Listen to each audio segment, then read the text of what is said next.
Segundo o dicionário Oxford, pornografia é todo aquele material que contenha descrição ou exibição explícita de órgãos ou atividades sexuais, com o objetivo de estimular a excitação sexual. O sexo é assunto popular desde que o mundo é mundo, porém, devemos entender como a vida contemporânea, imersa em uma sociedade hiperestimulada e exposta, está afetando os indivíduos. Na conversa de hoje, vamos discutir sobre como a pornografia está afetando a produção de subjetividade.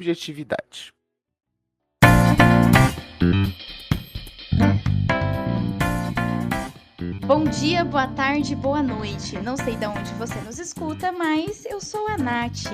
Que bom ter você aqui conosco. Eu sou o José Vinhotti. E eu sou o Guilherme Teobaldo, ou Theo, se preferir. E esse é o Psicologia de Quinta. Prepare os seus fones de ouvido ou o seu alto-falante e venha discutir com a gente o tema da semana.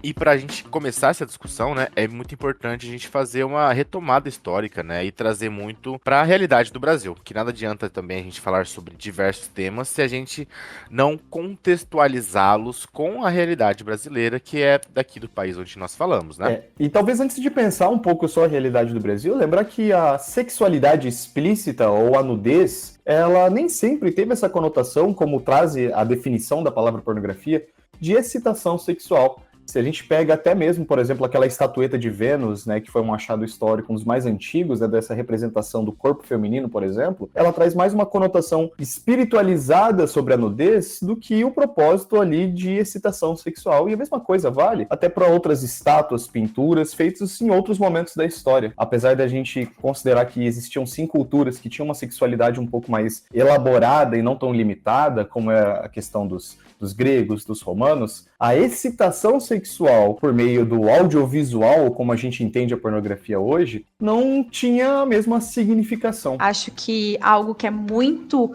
comumente ligado ao sexo é o livro famoso do Kama Sutra, que justamente foi escrito no século II depois de Cristo, por um escritor indiano, e a lógica dele é que justamente o sexo faz parte de uma criação divina e por isso ele precisa ser venerado e praticado. E a gente só traz essa noção do pecado capital e não dessa cultura, né, dessa veneração do corpo e do ato, justamente quando a gente vai falar ali do início da Idade Média, né, por volta do século VI, por exemplo. E aí a gente parte para pensar, então, o início da chamada indústria da pornografia comercial. Claro que não nesse período que a Natália falou, mas muito mais recente, né, principalmente ali no nosso século XX, com o advento das fotos, dos vídeos, que traz um outro caráter para essa forma de expressão que envolve a sexualidade explícita, né?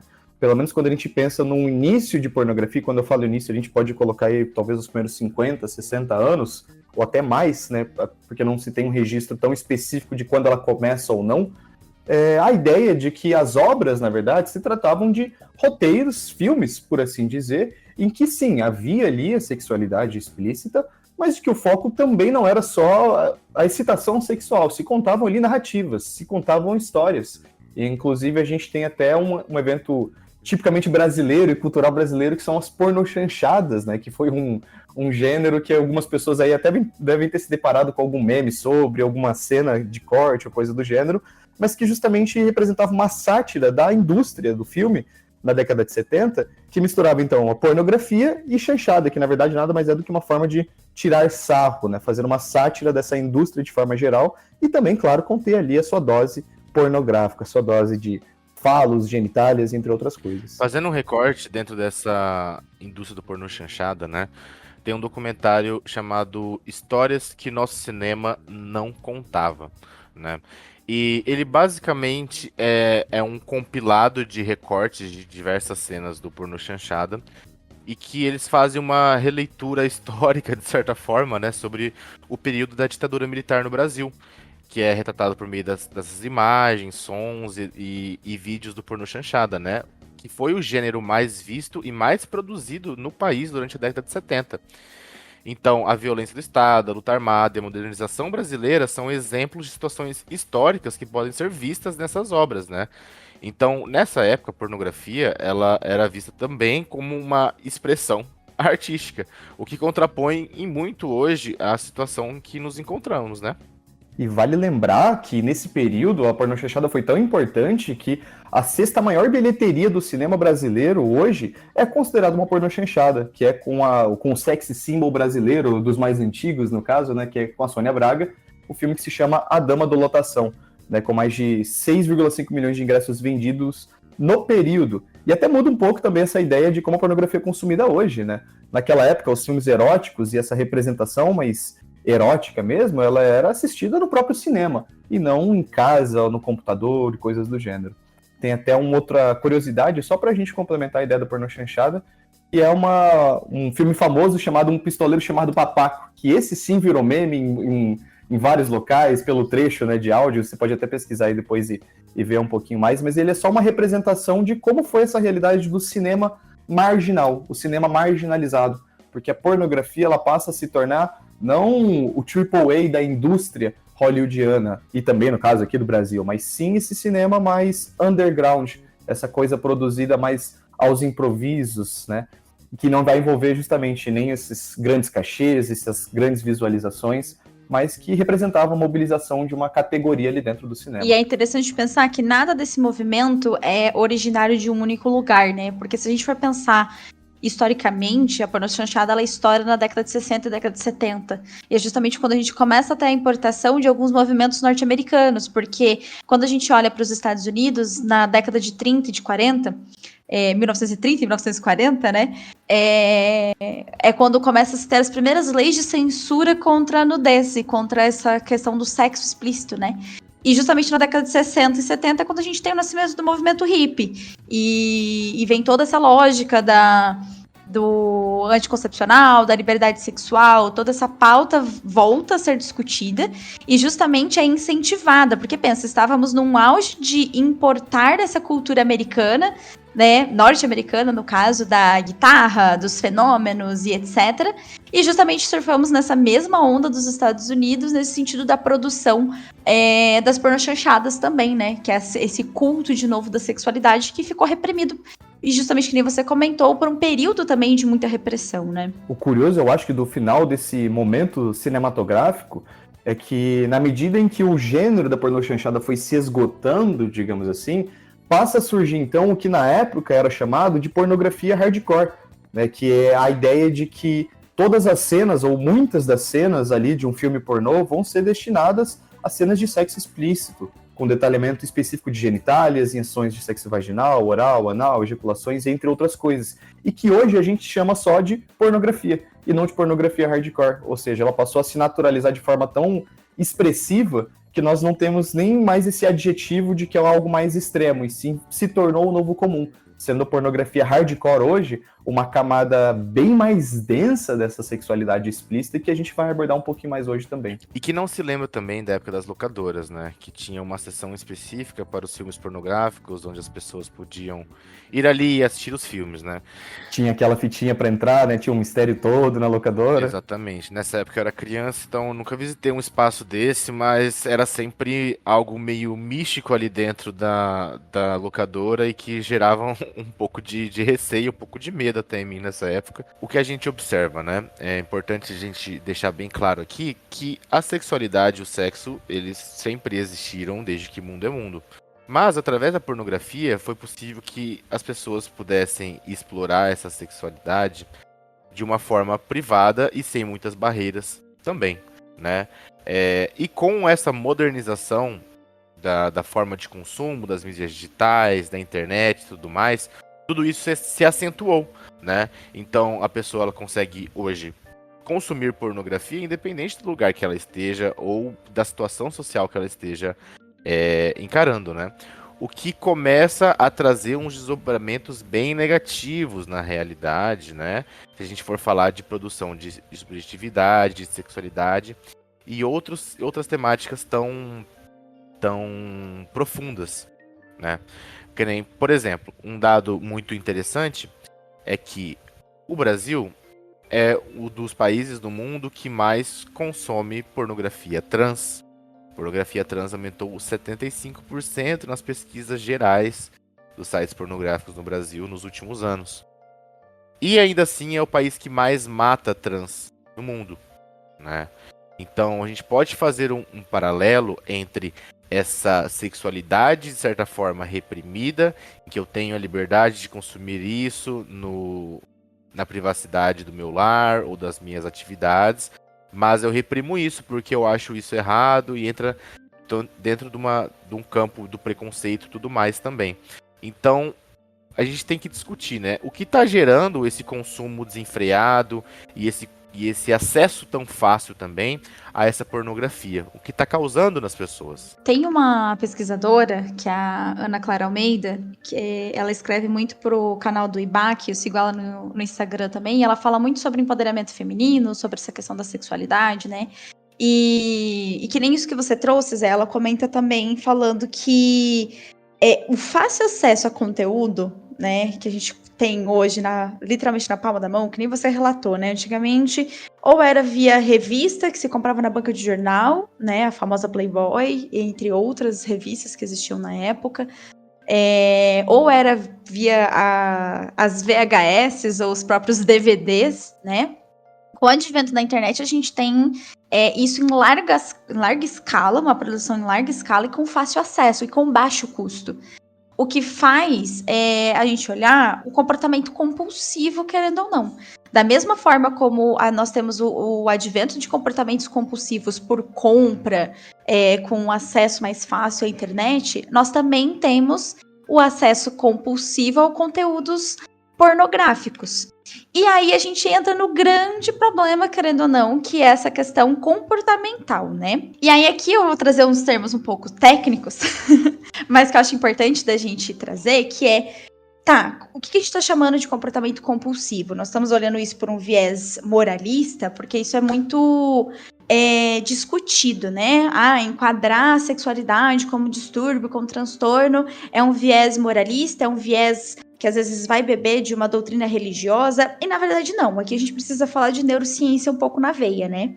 Quando a gente fala dessa questão do comportamento compulsivo, a gente está falando de uma área muito específica do nosso cérebro, e de um neurotransmissor muito famoso, que tem livros e livros que você vê por aí hoje em dia disponível na internet, que é a famosa dopamina. A dopamina é um neurotransmissor modulador das nossas vias sinápticas, e ela age muito especificamente num circuito conhecido como o nosso circuito de recompensa. E quando ela age nesse circuito, mais especificamente no núcleo accumbens, é onde a gente tem a motivação e também o prazer acontecendo. E a motivação, acho que é o ponto mais importante aqui, porque tiveram estudos mais recentes, um artigo específico da Nature, de 2017, na verdade é um pouco antigo, né? Que ela justamente tentou identificar se a pornografia ela poderia ser aditiva, se ela poderia ser um vício, né? E eles chegaram na conclusão de que sim, a forma como ela atua no nosso justamente nessa parte do nosso sistema límbico, né? Do nosso sistema de recompensa, que é um sistema também altamente adaptável, ela vai fazer com que essa motivação, com que essa dopamina seja liberada antes mesmo da pornografia explícita. Então, por exemplo, uma mera cena de sexo, que era muito comum, é muito comum, né, inclusive, em produções audiovisuais, um clássico, ninguém podia assistir Game of Thrones na sala com os pais, né, porque vira e mexe tinha uma cena de sexo explícita, né, alguma parte do corpo exposta. Essa mera exposição a uma sexualidade já pelas identificações do estudo, né, já era um disparador dessa dopamina para aumentar a motivação e, consequentemente, ir em busca do consumo dessa pornografia, né? E aí o problema que a gente bate aqui é o quê? O nosso sistema de recompensa ele é completamente adaptável. Ele tem um nível que ele vai adquirindo de tolerância, sejam as substâncias, como também a comportamentos, que cada vez eu vou buscar mais. A gente vê isso, pode ser como exemplo do cigarro, como exemplo do doce, né? De uma comida que tenha mais um açúcar, por exemplo. E também nessa questão da pornografia. E eu acho que essa ideia toda também, dessa compulsão sexual, a gente pode relacionar um pouco sobre como o sexo e essa sexualidade é retratado nessa nova modalidade de pornografia que surge ali nos anos 2000, que é essa pornografia basicamente só sexo por si só, que está muito relacionado à objetificação dos corpos, uma ideia de virilidade, de desempenho. E vale lembrar que as nossas preferências ou aversões em relação ao sexo são e foram aprendidas tanto individualmente quanto coletivamente. Estão relacionadas a fontes de estimulação sexual recebida ao longo das nossas vidas. Então, na medida em que a gente passa a consumir, desde a primeira infância, ou um primeiro contato, essa pornografia estigmatizada, artificializada, porque não é a forma real que as pessoas se relacionam, não é a forma real com que as pessoas obtêm prazer, faz com que também nós queremos uma ilusão do que é essa vida sexualmente ativa. Tanto nessa ideia, por exemplo, masculina, né, de que o homem deve desempenhar absurdamente, capaz de fazer quantas transas seja possível no mesmo dia, ou da mulher, por exemplo, no sentido de atender ou não os pedidos do indivíduo, do cônjuge, por exemplo, e também essa ideia dos corpos perfeitos, né? Se a gente vê a representação desse pornô extremamente comercial, industrial, a gente vai ter uma série de seres humanos artificializados por procedimentos estéticos. Sejam os homens no uso de anabolizantes e com shapes inacreditáveis, e as mulheres com curvas também que são surrealistas. Isso também traz até uma culpabilização para nós como sujeitos de não conseguirmos representar aqueles corpos e aquela forma de se transar, de se fazer o sexo na vida real. E algo muito importante a se falar também é como isso vem moldando e afetando a subjetividade das gerações mais novas, né? Hoje é muito comum a gente reparar que diversos indivíduos têm uma dificuldade muito grande nessa socialização. Cada vez fica-se menos necessário, entre aspas, o ato de socializar, de estar em comunhão, em contato com outras pessoas. Muito também por decorrência desse consumo muito exagerado da pornografia, muito direto ao ponto, digamos assim, né? Então, esses sistemas dopaminérgicos estão tão carregados e tão sobrecarregados, e as pessoas não sentem quase mais a necessidade de buscarem um contato social, um contato com outra pessoa, para suprirem realmente essas doses, né? Porque quando se pensa nessa ideia, se encontra muito a ideia de que eu posso me frustrar, posso ser rejeitado. E dentro do consumo da pornografia, você não é rejeitado, você não tem a sua vontade frustrada. Não. Seus fetiches são completamente aceitos ali, né? Exatamente, são completamente aceitos, são endossados de certa forma, né? Então é um espaço e um local muito seguro. E o que acontece também? Muitas vezes esses indivíduos têm relações com outras pessoas e esse uso abusivo da pornografia acaba afetando as relações sexuais e interpessoais dessa pessoa também. Como o Theo acabou de trazer também, esse culto do desempenho, dos corpos perfeitos, por exemplo, gera uma carga de ansiedade muito grande, o que pode acabar acarretando em problemas da desempenho, da atividade sexual, ejaculação precoce ou ejaculação tardia também. As mulheres também muitas vezes podem não estarem se excitando ali através do ato sexual, visto que o consumo da pornografia é um prazer que é gerado estritamente no campo visual. E quando você passa para o sexo real, não necessariamente é só o visual, conta muito do tátil, do olfato, do paladar, muitas coisas elas entram nesse jogo. E essa estimulação visual constante da tela, às vezes não existe.